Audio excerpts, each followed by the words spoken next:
वंदे मातरम, जय मातृभूमि, भारत माता की जय। साथियों, इस वीडियो के मेरे दाईं ओर डिजिटल पोस्ट में जो आपको एक चित्र दिखाई देता है, निश्चित रूप से उस चित्र को देखते ही आप यह तो समझ ही गए होंगे कि मातृत्व भाव किस प्रकार से इस चित्र में झलक रहा है। जी हाँ, वयोवृद्ध यह एक ऐसी क्रांतिकारी थी जिन्होंने अपने रियाया, अपने क्षेत्र की तमाम जनता का मां बनकर उनकी रक्षा करी। पूर्वोत्तर भारत, हरे भरे सघन पहाड़, सुंदर वादियां, यह क्षेत्र जितना सुंदर था उतने ही कुंठित एवं घृणित इरादे थे इस इलाके, इस क्षेत्र में गुलामी के दौर में अंग्रेजों के।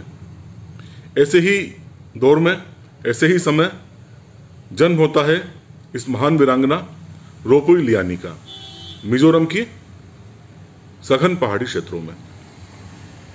पिता उत्तर मिजो का जो एक कबीला इलाका था उसके मुखिया थे, उनका नाम था लाल छामुंगा।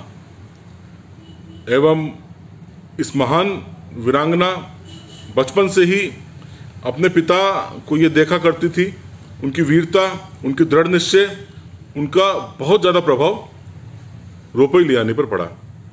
खैर, समय आगे बढ़ता गया एवं इनका विवाह दक्षिण लुशाई पर्वत के मुखिया वंदुला से कर दिया गया। जितने वीर पिता उतने ही वीर पति। अब एक ऐसी परिस्थिति बन पड़ी थी 19वीं सदी के आसपास के दौर में, अंग्रेज और स्थानीय मिजो जो लोग थे वो आपस में सह अस्तित्व की लड़ाई लड़ रहे थे, क्योंकि अंग्रेज निश्चित रूप से जो संपूर्ण भारत में अपना आधिपत्य स्थापित करने का इरादा रखते थे वह इस क्षेत्र में क्यों ना अपनी घृणित चाल चलते, लेकिन स्थानीय आदिवासी भी मुस्तैद थे, सचेत थे। वह किसी भी परिस्थिति में अंग्रेजों की अधीनता स्वीकार करने के पक्ष में नहीं थे। अधिकांश चाय के बागान अंग्रेजों के थे, अतः चाय के बागानों के लिए उनको सस्ती दर पर, या यूं कहें कि लगभग निःशुल्क मजदूरों की आवश्यकता थी। पास ही जो कि स्थानीय निवासी हैं, यह उनकी इस आवश्यकता की पूर्ति कर सकते थे, लेकिन स्थानीय निवासियों को कहीं भी अंग्रेजों की दास्तां मंजूर नहीं थी। अतः अंग्रेजों में एवं स्थानीय मिजो लोगों में आपसी संघर्ष की स्थिति सदैव बनी रहती थी, छोटी मोटी लड़ाइयाँ हमेशा बनी रहती थी। 1890 तक आते आते अंग्रेज क्योंकि शक्तिशाली थे, उन्होंने संपूर्ण क्षेत्र में कई स्थानों पर अपना आधिपत्य जमाना प्रारंभ कर दिया। एवं जैसा कि संपूर्ण भारत में देखा गया, अधिकांश राजे रजवाड़े जिस प्रकार अंग्रेजों के अधीन उन्होंने स्वीकार कर ली, उसी प्रकार इस क्षेत्र में भी अधिकांश कबीलाई मुखियाओं ने अंग्रेजों का आधिपत्य स्वीकार कर लिया। किंतु वंदुला को इस आधिपत्य, अंग्रेजों से प्राप्त होने वाली सुविधाओं के मुकाबले अपनी राष्ट्रभक्ति प्यारी थी। अतः उन्होंने किसी भी परिस्थिति में अंग्रेजों का आधिपत्य स्वीकार नहीं किया। वह अपनी स्वतंत्रता के लिए आसपास के क्षेत्रों को संगठित करते रहे। चूंकि वह एक बहुत महत्वपूर्ण शक्तिशाली मुखिया थे, अतः अंग्रेजों की भी हिम्मत नहीं थी कि प्रत्यक्ष रूप से वह वंदुला के खिलाफ कार्रवाई कर सके। फिर भी छोटी बड़ी कार्रवाइयाँ अंग्रेजों ने की, लेकिन अंततः उन्हें सफलता हाथ नहीं लगी। यह परिस्थितियां देखकर उस दौर में ब्रिटिश कैप्टन थे जॉन शेक्सपियर, उन्होंने खुलकर प्रकट रूप से यह रिपोर्ट अपने उच्चस्थ अधिकारियों को भेज दी कि वंदुला का व्यवहार उनके प्रति विद्वेषपूर्ण है, दुश्मनी का है, वह हमसे किसी भी परिस्थिति में मित्रता स्वीकार नहीं करने वाले, अतः आगामी कोई बड़ी कार्रवाई की जाए। लेकिन दुर्भाग्य, वंदुला की असमय मृत्यु हो गई। अब इस मृत्यु से उबरने का भी समय नहीं मिला महान वीरांगना रोपुई लियानी को। अतः परिस्थितियों को भांपकर, खतरे को जानकर उन्होंने तुरंत मुखिया की कमान अपने हाथों में ली एवं आसपास के गांव रालवा वक्त से अपना शासन करना प्रारंभ किया, क्योंकि वह जानती थी कि लुशाई पर्वत का क्षेत्र जो है इन असंतुलित परिस्थितियों में सुरक्षित नहीं है और अंग्रेज वहां पर बहुत ज़्यादा केंद्रित रूप से कार्यवाहियां कर रहे हैं। अतः उन्होंने इस नए क्षेत्र से रालवा वंश से शासन करना प्रारंभ किया। अब विरासत के रूप में ही वीर पिता एवं वीर पति से जो इन्हें साहस मिला था, संस्कार मिले थे, दृढ़ निश्चय मिला था, वह इन्होंने अपने शासन में प्रारंभ करना शुरू कर दिया एवं किसी भी परिस्थिति में कर एवं नजराना अंग्रेजों को नहीं दिया जाएगा, अपने क्षेत्र में इस बात की घोषणा कर दी एवं साथ ही अंग्रेजों को भी यह कह दिया कि कर किस बात का, नजराना किस बात का, हम हमारी भूमि के स्वयं मालिक हैं।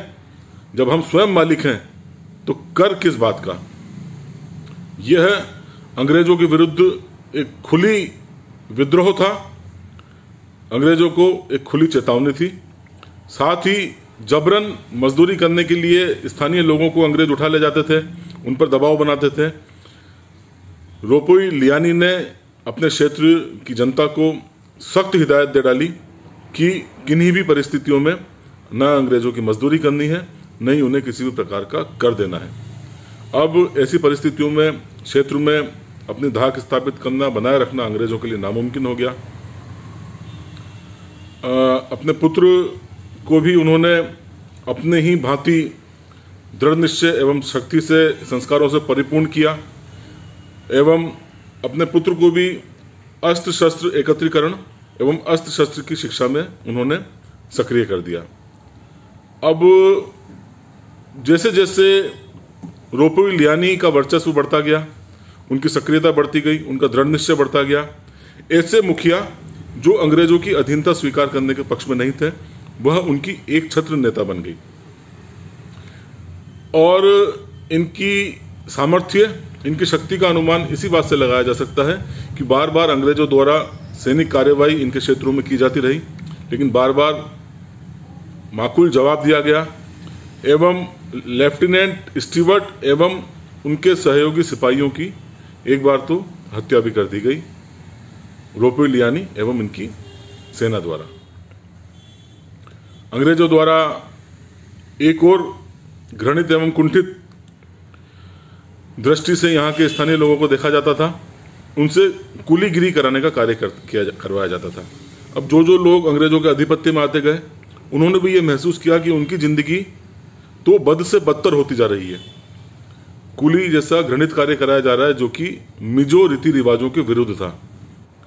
तो अंग्रेजों द्वारा स्थानीय लोगों को कुली के रूप में कार्य लेने का भी एक व्यापक रूप से विरोध किया गया रोपोई लियानी एवं उनके पुत्र लाल थुआमा द्वारा।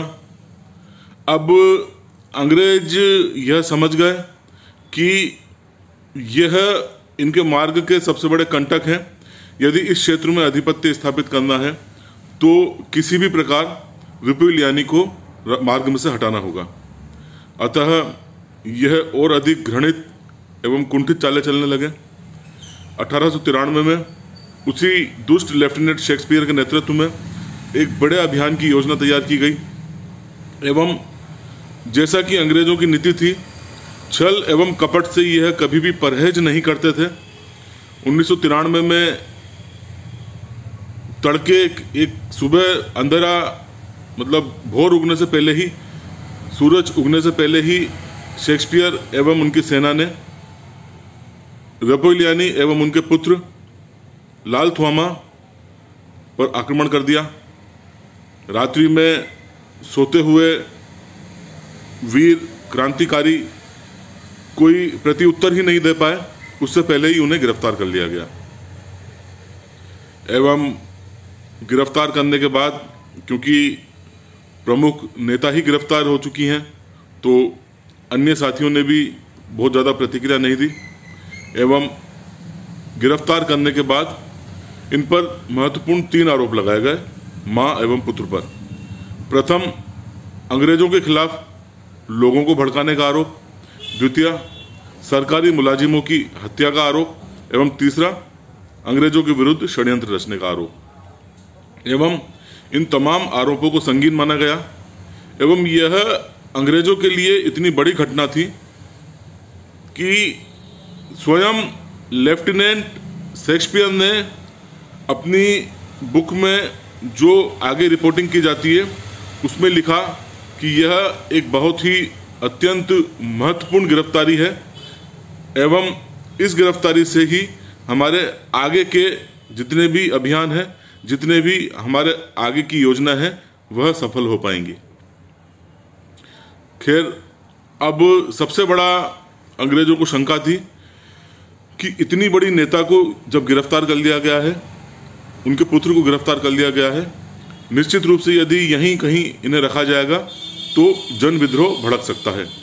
अतः चिटगांव के पर्वतीय क्षेत्रों में जहां पर इनका मुख्यालय था रंगमती, वहां भिजवाया गया। वहां चिटगांव जेल में ही उन्हें पूरे 2 वर्ष तक रखा गया एवं वहीं पर सन 1895 में 3 जनवरी को इनका देहांत हो गया। देहांत शब्द निश्चित रूप से रेपोलियानी जी के लिए एक अधूरा शब्द है। निश्चित रूप से इन्होंने महान सर्वोच्च बलिदान दिया, क्योंकि यह अंग्रेजों के आधिपत्य में कभी आई नहीं, इन्होंने कभी अंग्रेजों की अधीनता स्वीकार नहीं की। इसके विपरीत जितना यह अपने स्तर पर अंग्रेजों का विरोध कर सकती थी, क्रांति के माध्यम से, अपने लोगों को संगठित करने के माध्यम से, अस्त्र शस्त्र के माध्यम से इन्होंने किया। अतः दुष्ट अंग्रेजों की कुंठाएं, उनका क्रोध इतना ज़्यादा हावी था रेपोलियानी के ऊपर कि इन्होंने जेल में अमानवीय यातनाएं दी, इन्हें हर संभव कष्टों में रखा, इनकी जीवन को नरक से भी बदतर बना दिया गया। कहा जाता है लोक मान्यताओं में कि इन्हें जेल में सड़ा सड़ा कर मार दिया गया। 2 वर्ष रेपोलियानी ने जो जेलों में बिताए वह नरक की भट्टी में तपने के समान थे। अतः इन्हें यही कहा जाएगा कि मातृवेदी के लिए इन्होंने अपना सर्वोच्च बलिदान दिया। विडंबना ही कहेंगे कि इतनी महान वीरांगना का कोई भी प्रामाणिक ऐतिहासिक दस्तावेज यदि आप खोजने निकलेंगे तो शायद ही आपको कहीं मिल पाए। लोक मान्यताएं और स्थानीय मिजो परंपराओं में जिस तरह की किंवदंतियां निकल के आती हैं, जिस तरह की वार्तालाप होती है, बातचीत निकल के आती है, थोड़ा बहुत इतिहास हम वहीं से जान पाते हैं। मातृभूमि सेवा संस्था वीरता की ऐसी अमिट दास्तां को शत-शत नमन करती है। वंदे मातरम, जय भारत, जय हिंद।